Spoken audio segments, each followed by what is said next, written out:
Hello and welcome back. In my last video, I talked about using MeWe on the desktop. Today, I wanted to go over the mobile version of the MeWe app and kind of go through the walkthrough basically for those who may not know all the different features and everything. Obviously, it's a social media network that keeps being upgraded and changed all the time, so this may not be accurate even tomorrow. But for right now, pretty much that's how it works and what it does, and it is a pretty nice app and certainly useful and usable just like the desktop version is. So without further ado, let's jump into a little too much sun here today in our rainy Seattle. Okay, so let's share the screen here of the phone and work on that. Okay, there it is. So there's my shiny, not so new Galaxy S9 phone, and I'll show you how things work on that. So we go into the home screen, and then we jump into MeWe, right there, and there it is. Okay, so we go to the home page and see what's going on. So the home page is where you have your kind of main timeline, as they call it, which is your mainstream, and you've got all kinds of different people posting all kinds of different articles and your articles and music videos, and so you can see it's a single panel or single column display. And as you can see, you can have in the mobile app, you see all the features. You see the text, you see the graphics, you see the emojis, numbers, basically everything. And of course, you can participate by simply clicking on the appropriate option and doing whatever action you want to take. So let's say if I wanted, for example, to leave a comment here, all I would have to do is click on comments, and it will jump me in here, and I can start typing whatever I want to say. And you hit the arrow key here, tap that, and that's it. As you can see, in addition to me being able to type text, I can also add a voiceover by clicking on the little microphone icon here. I can also add images, and when you click on images, what happens is you come up with your Google Photos media, which is pretty handy, so you can do that. I'm going to go ahead and jump out of this thing here. Also, you can click on the camera icon to take a photo, and also you can click on GIF icon to select one of the animated GIFs, which is handy for some people that use that. So, quite a few options here for those coming from Google+.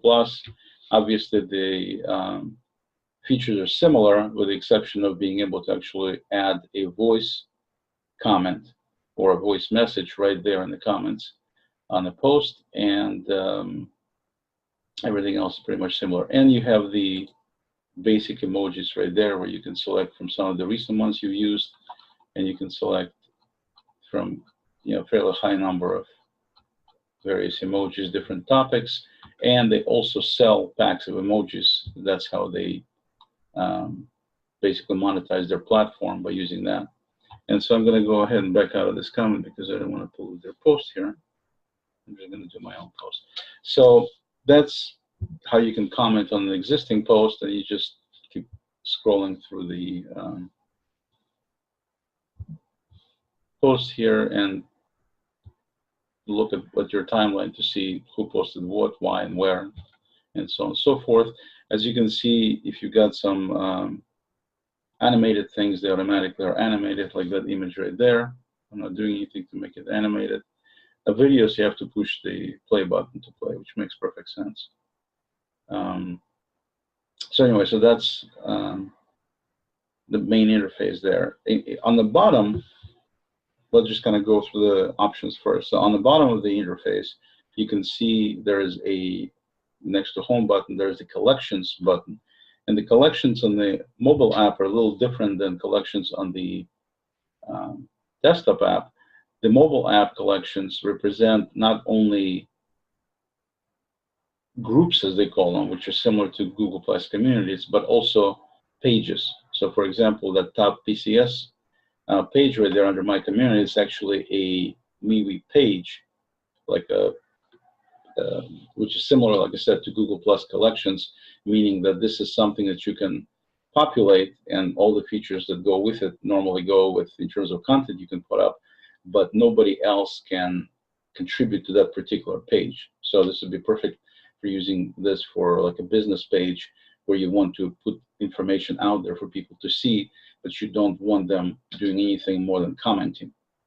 And they also have very granular security set up here, so you can totally control who comments, if they can comment, if they can't comment. I mean, it's very nicely done. Much more capable in terms of managing it, in my opinion, than Google Plus ever was. So they did a really nice job with that.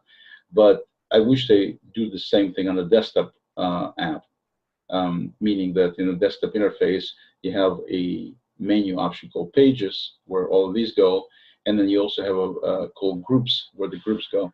But on the mobile app, they set it up so both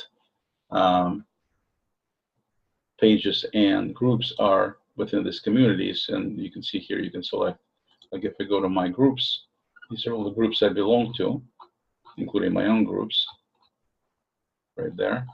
And then you can also browse and find other groups.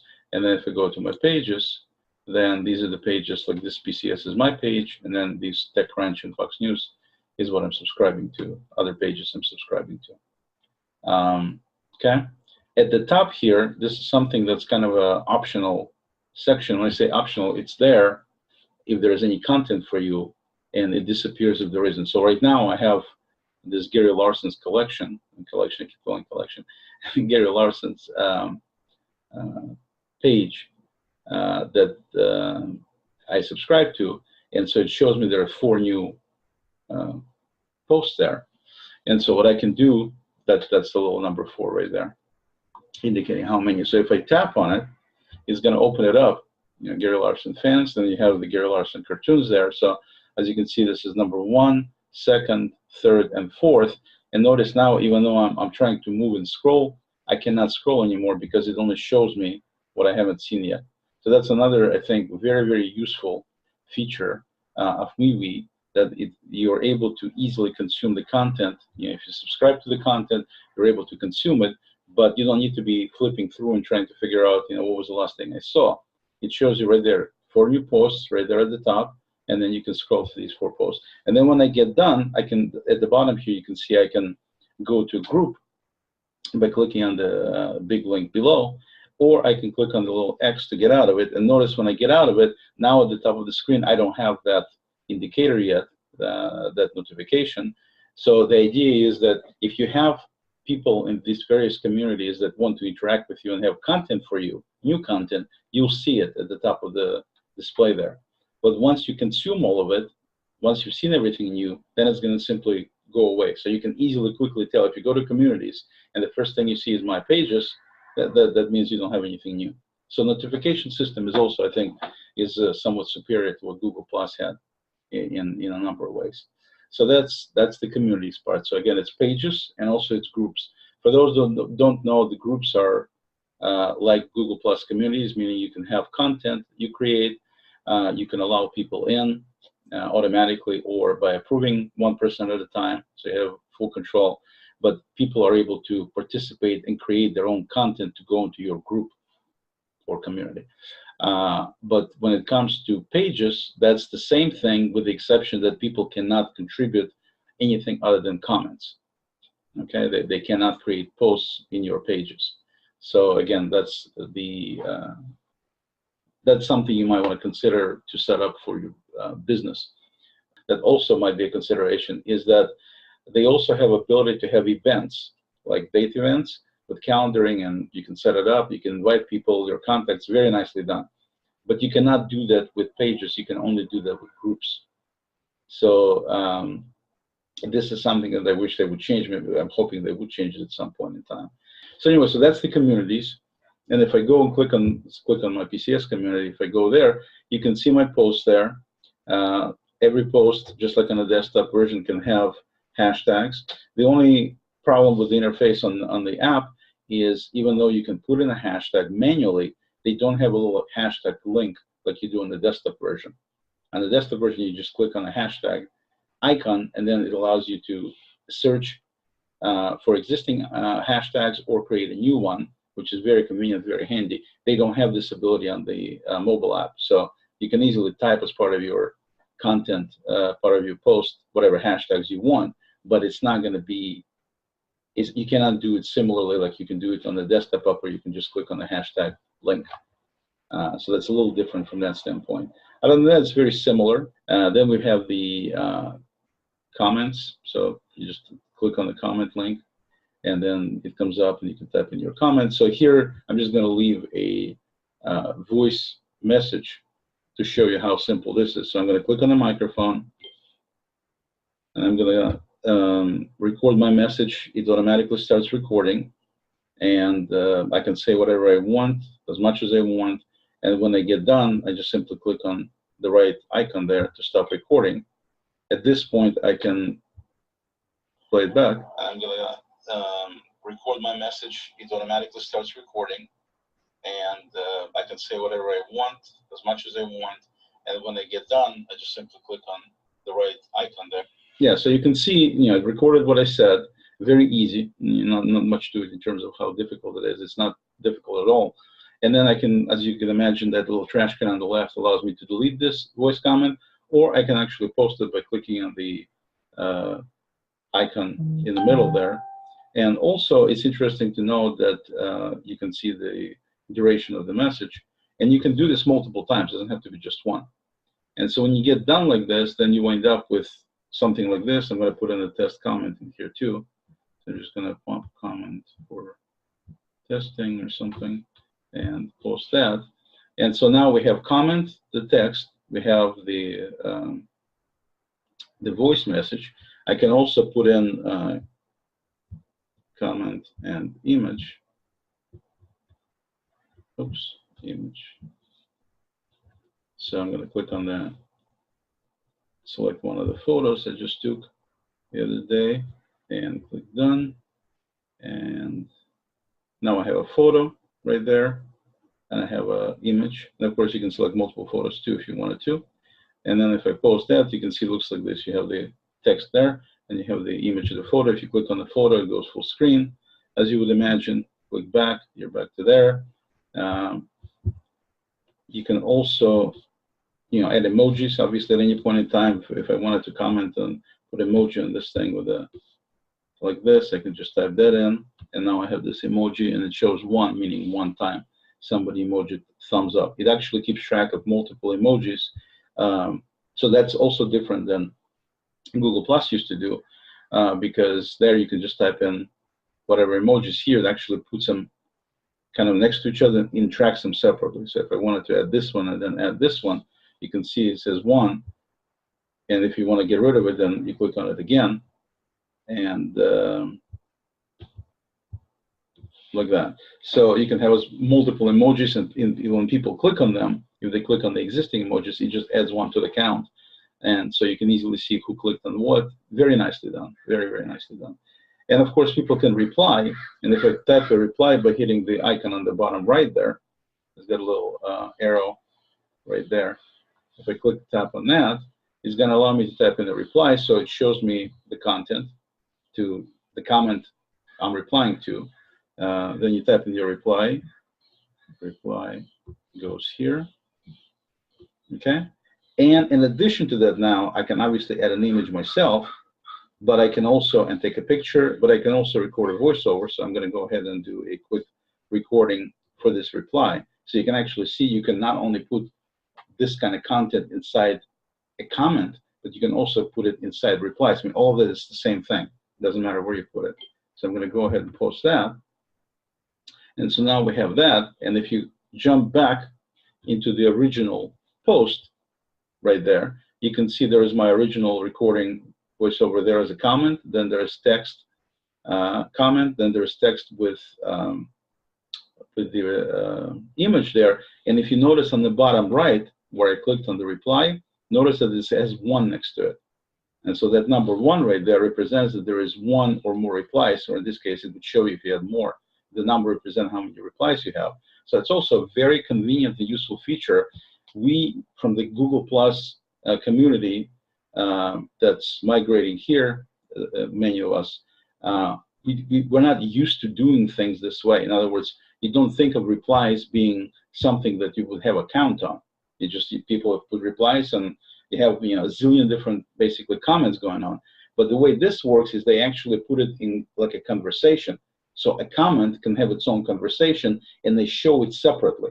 And I think that's phenomenal compared to how Google Plus used to be, because in Google Plus, if you type in, or if you select the reply icon, the only thing you got was the person's name being automatically inserted into your comment, but the comments are just a slew of comments. There is no way to tell anything else in terms of what the conversation is supposed to be, or like a branch of conversation. So think of this as a branch of a conversation, and that's exactly what MeWe does, and you would have multiple items there. And of course, you know, I have this reply. I can also reply to this reply by putting additional comments here and stuff. It's awesome. They don't go multiple levels. Notice I cannot reply, quote unquote reply to this reply. I can only put in a comment that goes together with whatever was replied. So it's only 1 level deep, which makes sense because otherwise it gets crazy in terms of having multiple levels of indentation. But at the same time, I think it's an excellent feature to have the replies to a particular item or particular comment be in its own little group. I think it's excellent how they did this as part of the user interface. Also notice that here we got where it says comments, it shows the number. That's another thing that I love, how they're showing numbers everywhere. And you know, I can add an emoji. Obviously, these are ghosted, meaning I can't use them. So basically, let's say, and of course, to delete it, if it's my comment, I can just pull down. I can turn off comment notifications for this particular post if I want to. So it's on that level of detail. I can also do a report page if it's something wrong. I can also edit it and I can delete it. So I'm going to go ahead and delete this comment. I'm going to go ahead and delete this comment. And the only thing I have left is this. And I'm going to delete this comment as well, so it doesn't pollute my posts. And now we're back to where we were before. Okay? So that's your basic idea of having a commenting and replying capability for posts. And in this case, it's a page post. If we go to a group, let's say we go back to communities, which is, again, you can just simply tap on the button on the bottom, that communities button. And also notice that it's got a little red circle next to it. The red circle represents new content. So if I see it says communities new circle, I mean a red circle, that means I can tap on it and it'll come up and it'll show me with the little counts and everything, where I have new content. Okay. Sometimes it gets a little bit delayed. Like in this case here, I don't have any more new content.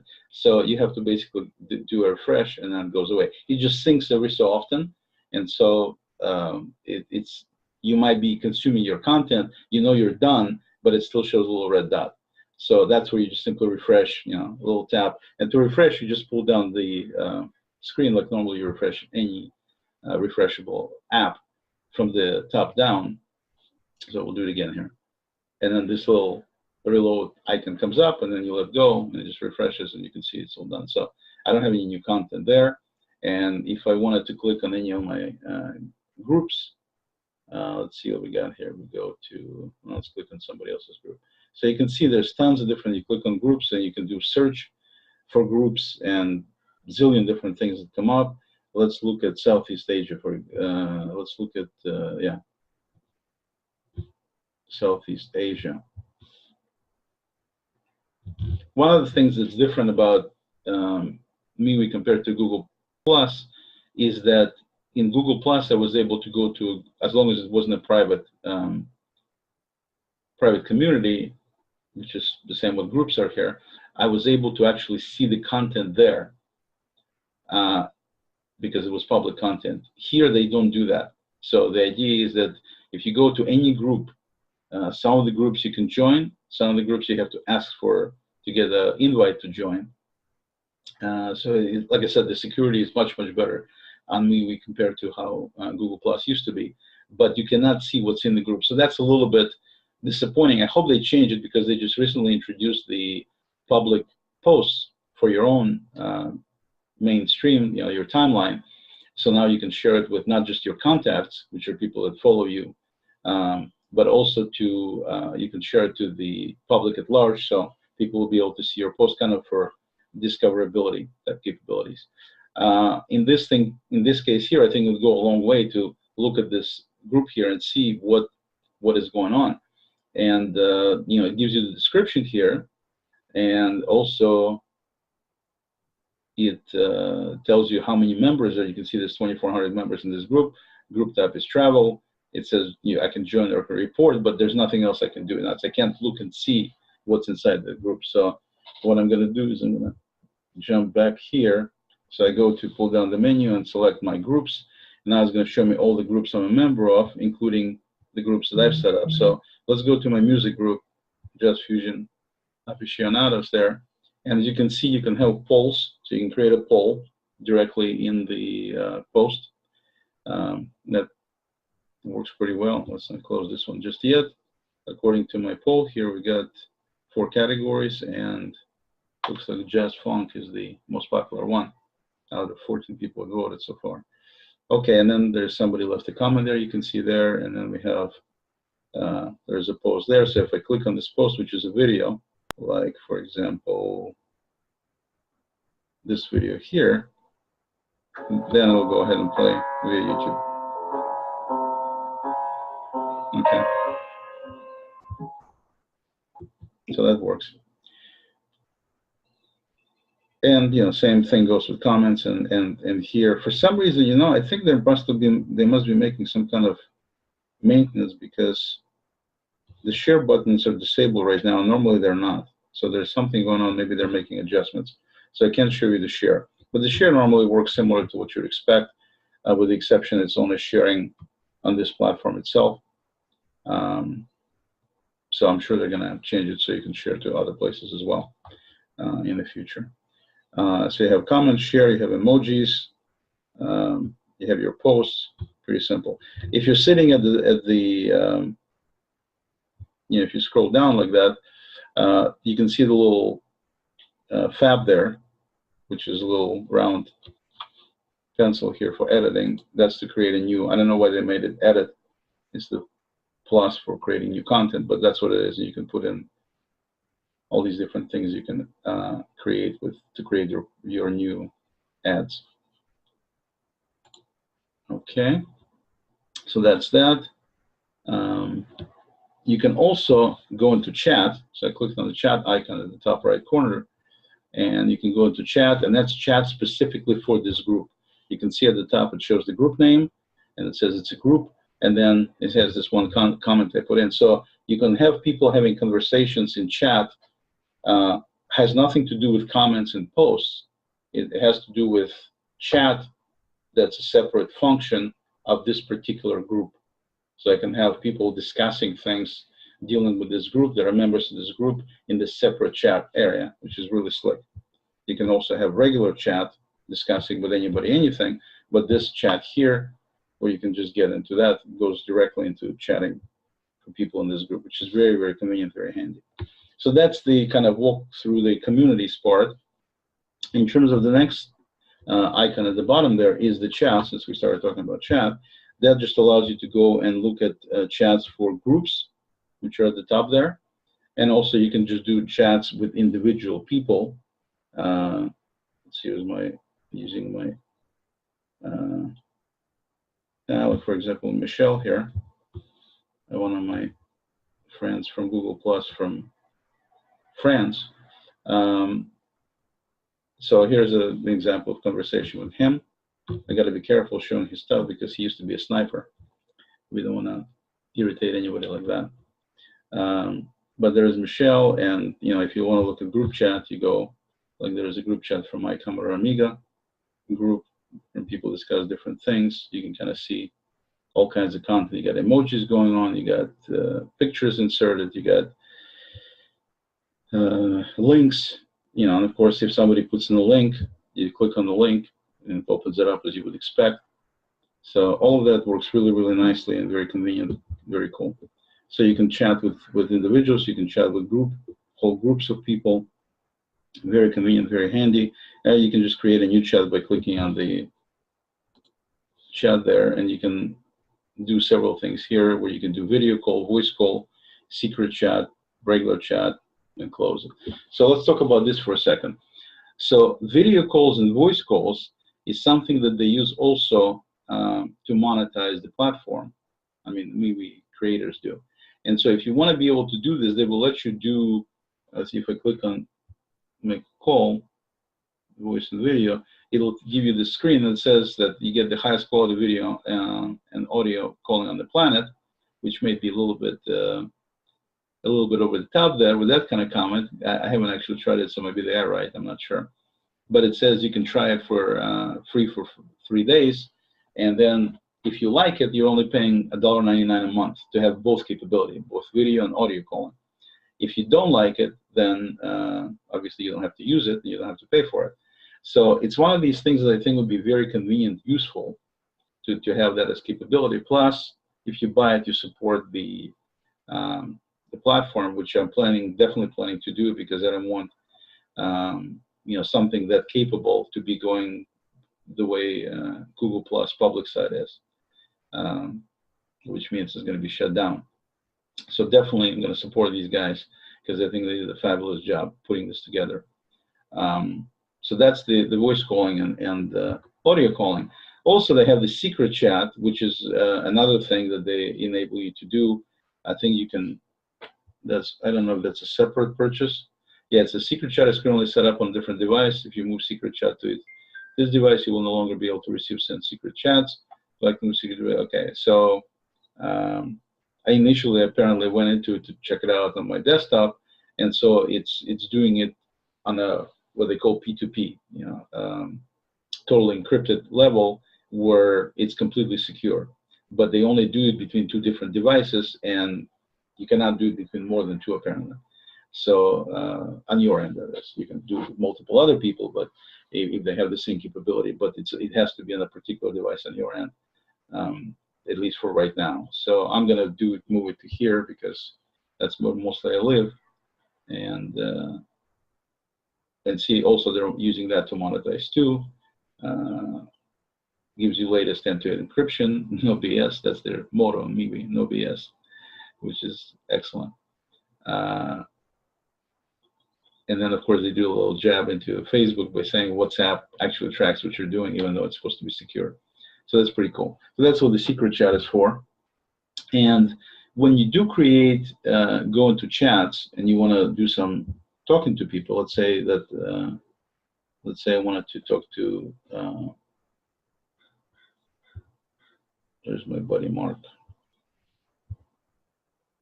No, let's talk to Zara, for example. No, she's in a private post. I don't talk to Zara. I will talk to Mark right here. Okay, so here's a chat with Mark. And so as you can see at the bottom, I have a number of options. I can just type in the text, which is, you know, normal, like everything else. I can add images, you know, using the image thing. So if I click on image, I can select an image for Mark. Let's see what would be a good image for Mark. He'll like, let's give him, yeah, we'll give him this burger. He'll like that. So I'm going to send him the burger image there. Okay, and you can see it goes in there, and I can type in text. Let's see, mushroom burger.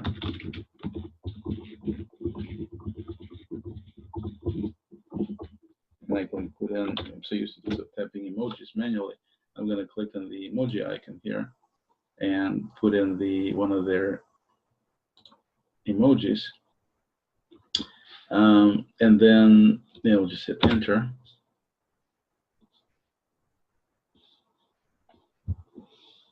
Just hit send.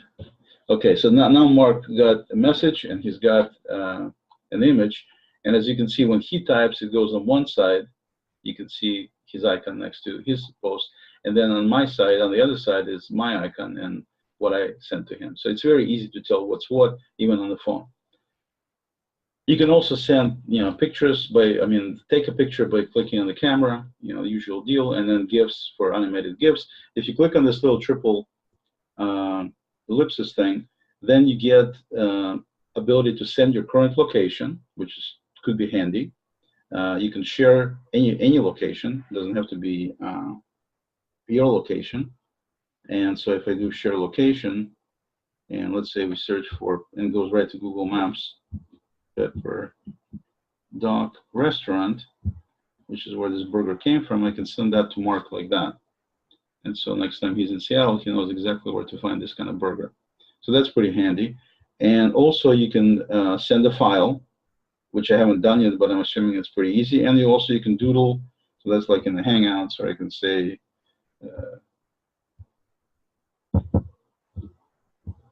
something like that, and send it, and it goes as a little image there. So you can actually do a little doodling. So it's, a little gimmicky, but at the same time could be useful for some things if you want to just jot something or draw something for somebody or something like that. It's convenient to have these kind of features. It's very nice. Notice that they're a little bit hidden because there's not enough room on the phone, but it's perfectly fine because those are not typically used features. They're just once in a while, so you can still get to them with just one more tap. So very nice. They did a beautiful job with that. Okay. In addition to that, you can see on the left there, we have me and we, two icons to select. And those initially were kind of a mystery to me. And so the way me works is if you click on me, which I'm going to do right now, you will see me there, and it's a countdown, and then it takes some pictures. And now it just does nothing more than, see, it says on the bottom there, it says disappearing message sent, self-destructs in 24 hours. So the message is basically nothing more than a few pictures that it shoots in the case of a few seconds, and that's what goes out to the other person. If you do we, and you tap on we, then it shows the background camera. Okay, and then once that's that, then it sends it. And so both of these are what they call disappearing messages, meaning you can record either yourself with the front camera or whatever is behind your back camera of the phone, and then that's the message. Whatever the pictures takes, that's the message goes out to the recipient. And then if they don't check it, because this is Mission Impossible moment, if they don't check it within 24 hours, it's going to get deleted. So it's a very temporary message, think Snapchat type thing. And also, if they watch it, I believe that once the person sees it, it's automatically going to destruct at that point. I don't think it's going to even wait 24 hours. I'm not positive about it, but I think the idea is that it's a one-time deal. You see the message, you consume it, you're done. But I haven't tried it, so I can't tell you if it's actually going to be there for the other person for the full 24 hours, so they can watch it multiple times, or if they watch it one time and then it disappears. I think it's the latter, but I'm not positive. It could be the 24-hour thing, in which case, people could look at it more than one time within that time frame. Most likely, it might actually make sense to do it that way. So that's a very kind of unique, totally different. There's nothing like this that was in Google Plus or pretty much any other type network I've seen in terms of Facebook or any of those kind of things. I mean, like I said, we have Snapchat with disappearing stuff. You have Instagram stories where they disappear after a while, but it's not exactly the same kind of thing as this, especially since it's part of your whole chat experience. And the beauty of this thing is if you actually hold down the button when you click on it, and you don't just tap and then it takes all these images and then sends them, but if you actually hold it down, if you press and hold, then it's going to continue recording for as long as you continue holding. So I don't know if there's any kind of limit. There might be, but you can actually record a message with voiceover and everything else. So if you just want to take a bunch of shots, you tap it. If you want to actually record something with voiceover and video and everything else, then you simply click and hold it, or tap and hold it for the duration of your message, and then you let go, and that's what's going to go out there. So very, very interesting option, very handy for many things, and convenient. Also, I just wanted to mention that when you type in your content, when you type in your text, you have the emoji icon here, which you can add, some of their bigger emojis here, right? But at the same time, feel free that if you're using your keyboard, like I'm using my Gboard, for example, so let's give an example there. So there's my Gboard. I still have my icon for my emojis that I normally do with Gboard, which I can also insert in there. So that's what that would look like. Okay, it goes ahead, and so you can use either one. You can use the ones that MeWe supplies from clicking on the emoji icon, or you can do it from your Gboard. Either way, it works pretty well. So that's pretty much what chat's all about. Very nice, very convenient, very simple. And of course, if anybody replies or writes something to you, then you'll see the little red dimple appear next to the chats on the bottom. Then you have your notifications, and that's where it tells you all the different things that are going on. So there's something like I got accepted into this community or group, as they call it here. Again, I need to get used to these new terms. At the top there, and notice it's a little bit ghosted, meaning I already checked that that's the fact, so I already know it. But then it says Feaster Smith and 9 others emojied your post, and it shows that right now I have 11 apparently thumbs up because I'm one of them. I'm not sure. But anyway, it's one of these deals, there or their count may be a little bit off. I don't know. So if I click on it, it'll take me right to that post, and I can see, what the post they're talking about, and what people did, and comments, and emojis, everything else. So that's basically how you do that. And there's also Carmelita Sotomayor Reversi Rivero, sorry, emoji my comment here. So if I click on that, it'll take me and show me what was that all about. Okay, and so now everything is ghosted, meaning I already checked everything else, so I don't have any new notifications I haven't seen yet, and so I don't have to worry about anything. And then the last icon on the right, which is more, shows me all the details about what's going on with my account. So I can easily invite additional contacts by clicking on the invite contacts icon right there. I can look and see what my contacts are. And notice it shows me I have 47 contacts. I don't have any requests. People inviting me. I have all these people that so far became contacts. And contacts are the people that follow you, basically, and also the people you can easily interact with, and you can see their content if you choose to. You have an option to say, I want to see their content, or I don't want to see their content. I want to be notified about their stuff, or I don't want to be notified. So all of that is there, which is very handy. Notice at the top you have a row of other social media platforms there that allow you to send an invite so people follow you here. So you can just do generic share, or you can go directly to Facebook. And then there is my profile icon on the right there. That allows me to see the details about my profile, and you can change the cover image. You can change your little image. By the way, each group can have its own image, so you can have different icons for different groups and things. And then it's got some other information you can put in. So your posts, everything is basically going in there, so it's pretty cool. And then we've got QR code, which is something you can show to people so they can, you can scan somebody's code to be able to join via QR code, which is pretty cool, especially for me since I'm Mr. QR code. And then you can click on my QR code, looks like this. And so if you scan that, you're able to go ahead and join me basically, or connect with me on MeWe. So it's pretty slick. So feel free to grab your phone right now and scan this code, and feel free to connect with me there. We'll give you another 5 seconds here to get your phone quickly and scan it. By the way, for those that don't know, if you don't have a QR scanner on your phone, you can easily do it through, if it's an iPhone, you can do it through the camera app. You simply point the camera like you would take a picture at the QR code, and then you will see a link appear at the top of the window. You don't need to be clicking take pictures or anything. You just simply point the camera as if you're going to take a picture, but you don't actually take any pictures. And then it will appear, the link will appear for the QR code at the top of the display there on your phone, and you just tap it to get into it, and you go from there. So that's how you can scan QR codes using iPhones on iOS. And if you have Android, like I do, then you can use Google Lens. You can use it as a standalone app, but that's like getting a QR scanner app anyway, so you don't really gain anything that way. But the Google Lens is built into the Google Assistant right now, and Google Photos too. So you can do it from Google Photos, but you do need to take a picture to be able to use the Google Lens and Google Photos.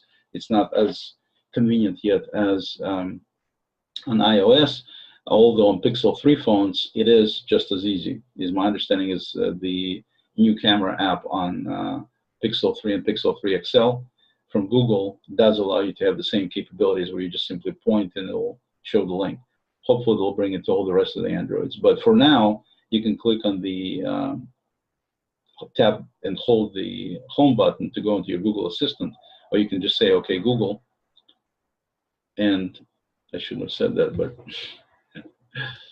1 second.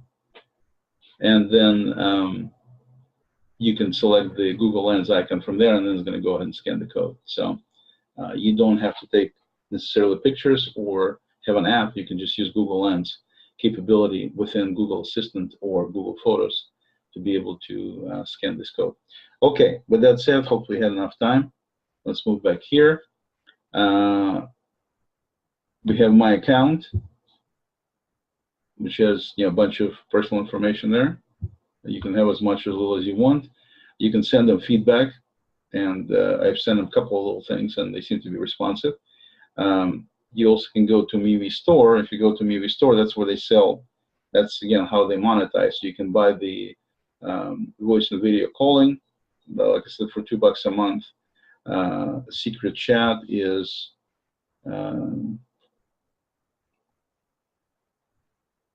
surprised they don't show you how much secret chat is. I'm sure it's probably something similar, something very inexpensive. Then you have your emojis, the bread emojis, bees emojis, team tacos, and blobs. I don't particularly like that they're that special or great, so I don't think I'll be buying any Playful Planets emojis or anything like that. I'm not big into emojis. But if you are, then you can get those, and you can buy them right from the store right there. So, like, for example, bees emojis look like this, and you can buy them for 99 cents. So, everything is relatively cheap. It's a one-time purchase. I mean, the voice and video would be $2 a month, so it's ongoing subscription. And same thing with Secret Chat. As you can see, it's under subscriptions. But the emojis are one-off buys, and that's what the store is. And then my events, that's where you have whatever events you had or will have. Like I had this event. They said I only had one I set up before, so there it is right there. And to get into it, obviously, you click on it, it gets you right into it. And on the event side, you can see that you can invite various people that are members of that particular group, I guess, because it's an event for a group. Events, one of the things that's disappointing so far with this event thing is that you cannot have events associated with pages. So if you're setting up a page for your business, you'd like to have events, there's no way to do it. So the only way you can do this if you set it up as a group. And of course, you can set it up as a private group, or you can set up as a public group, but not allow people to join. So there's different ways to handle that part. But then you can have events tied to the group, and then it'll show up like this, where you can have multiple group members that you're inviting. It kind of makes sense why they don't allow it for pages, because if you think about being able to invite people to your event, these people need to be members of something. And so theoretically, since you have a bunch of connections in terms of your, the people that follow you, not any particular group, they just follow you, you should be able to invite all of them. I mean, I would think so. But the way they, set it up is that they're trying to say that if you have a group dedicated to your business, then you're going to have a community of people around that specifically interested in that particular group, and also the people you'd be inviting to events. It kind of makes sense if you think of it that way, but I wish they had a little bit more flexibility so pages can also be used to invite, to be tied to calendar, to tied to events for that page, and be able to invite your followers. I think that would be very useful. Maybe they'll do it later, but that's what the event looks like. And you can see, you can indicate location of the event. In my case, it's a YouTube video. So here, if I click on that,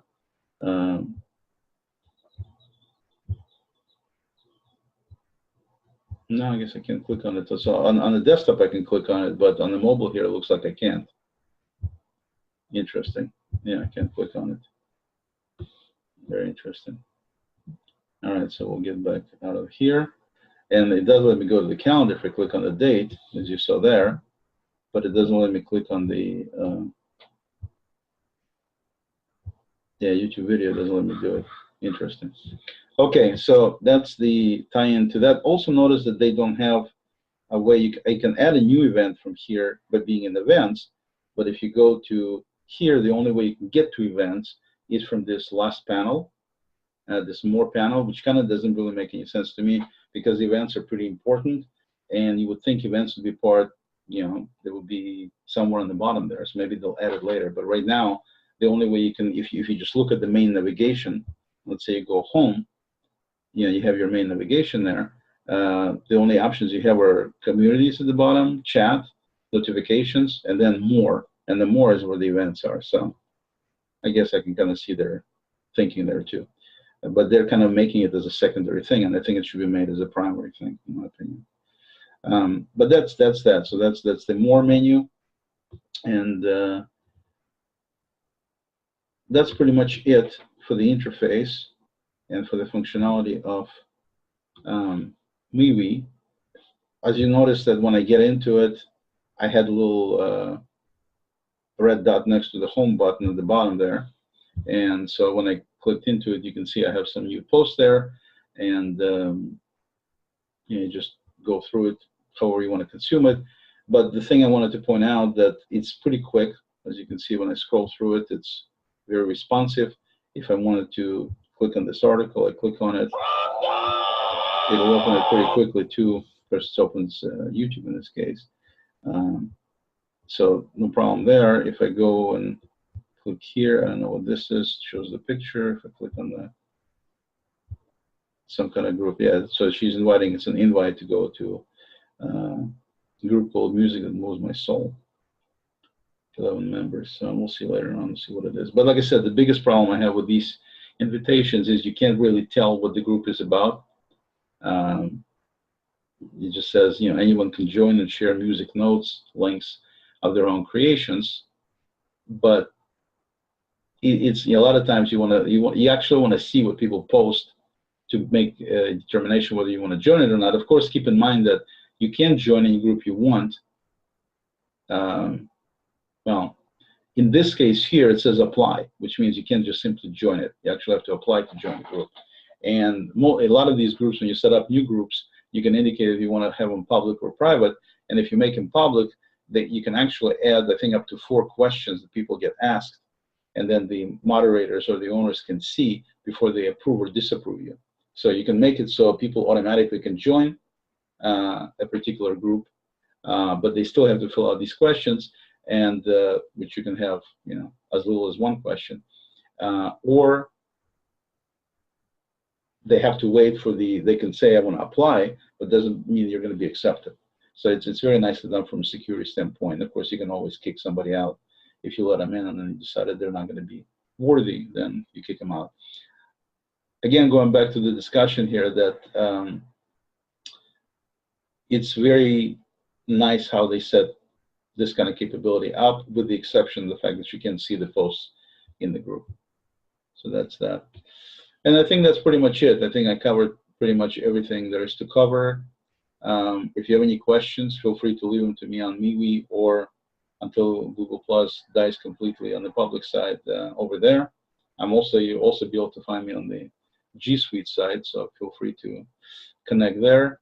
On MeWe, you can connect via the QR code that was there before. And as I said in my review of the desktop version, I think these folks did an outstanding job in many ways. They basically came up with practically identical functionality to Google Plus in many ways, in terms of capabilities, features, you know, communities, all that kind of stuff. But at the same time, they've added a bunch of additional features that are even surpassed, in my view, what Google Plus could do in terms of basic functionality and enhanced functionality, like the me and we capabilities that I talked about earlier, to send these temporary messages, plus some other features they've done with, you know, the way you comment and the voice messages that you can leave.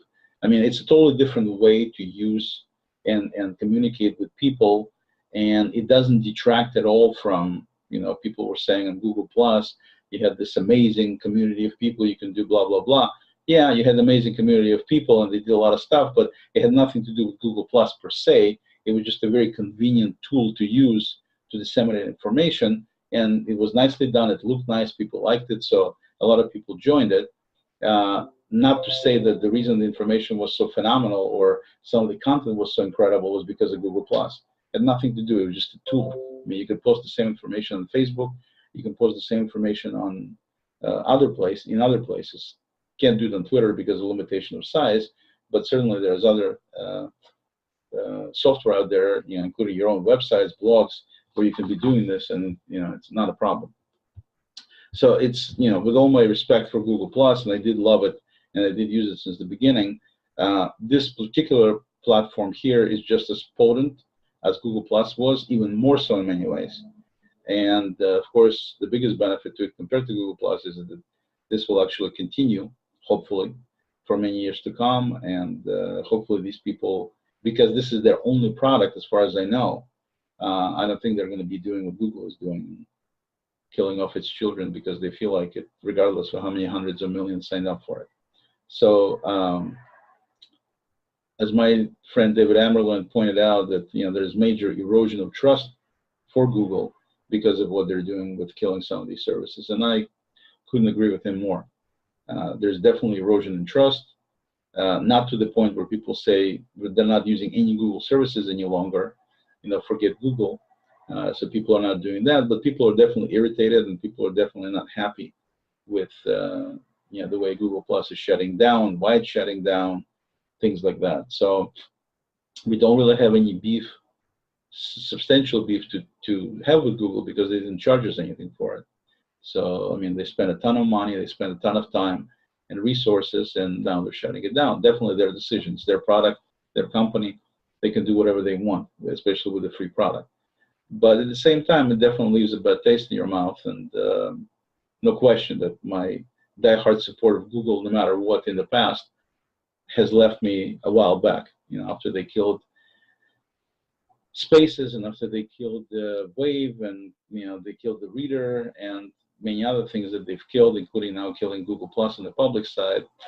No question that next time Google starts something substantial in terms of apps, it's not going to be an automatic, oh my God, I want to join it, I want to use it, I want to support it. No, not at all, because of the situation that's going on here. But these MeWe folks seem to be very much on the ball, and they're interested in making this a good platform, and they're welcoming everybody, and they're trying to make it so it's not going to become a botnet cesspool like Google Plus became lately. And so I think it's good. So that's kind of my quick overview of the mobile app for MeWe. If you have any questions, please leave them either below the video on YouTube or on MeWe or on Google Plus while it's still alive, and I'll be happy to answer them. I hope you find this app as useful and friendly and capable as I have, and I definitely both endorse it and recommend it. Till next time.